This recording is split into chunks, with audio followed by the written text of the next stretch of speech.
A split call with Jan Logie, 5 minutes. Thank you, Mr. Speaker. I rise to offer the Green Party's support for this bill. And that's been the reasons for our support have been quite well traversed by my colleague Gareth Hughes in the first speech. And I will focus my contribution primarily on the aspects of this bill that deal with child support that we do indeed have concerns with. And actually these aspects, I think, demonstrate what I've already referred to today as this government's masquerade of competence. Because it was less than 2 years ago that this House passed legislation that was presented as a comprehensive review of the child support laws. And yet here we are again, fixing up prior mistakes, and the cost overrun for the implementation of those reforms have been projected to be as much as $180 million. So if anyone is still holding to the myth of National Party competence, I hope this aspect of this bill puts that to rest. The reforms passed less than 2 years ago are just now starting to bed in. And I must say I'm certainly getting quite a few emails expressing concerns about those changes, none of which are addressed in the provisions in this bill. This bill is titled Taxation, Annual Rates 2015-16 Research and Development and Remedial Matters Bill. Don't look at child support, it's nothing to do with that, the government would suggest, whereas there are some very significant provisions in this bill that are fixing up prior mistakes and that hold very real potential risks for the safety and well-being of New Zealanders.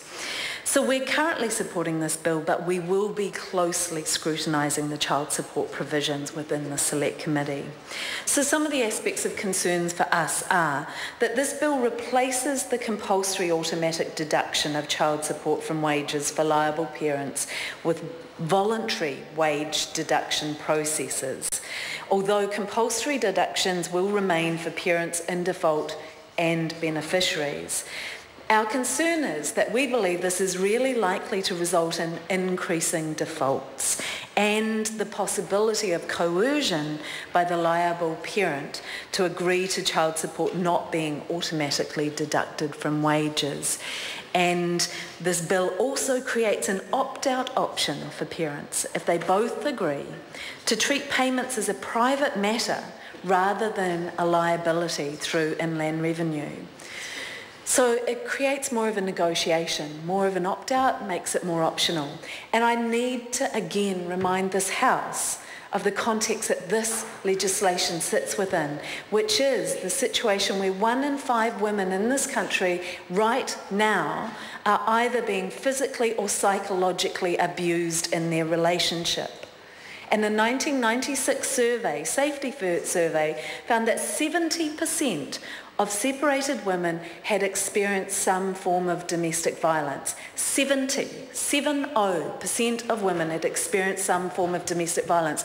So to introduce the concept of optionality, of negotiation into a context where domestic violence is so present is frankly dangerous. And only 20% of domestic violence is picked up by our police. So the concept, you can't have negotiation in a context of abuse. That can't be stressed enough. And so this bill potentially puts the livelihood and well-being of children at risk. It also introduces further changes for around ending formula assessments that will not be able to be undone as they are at the moment, because the government has decided that so many things are being reversed that it's become too costly. So they're removing the right to change some of these decisions.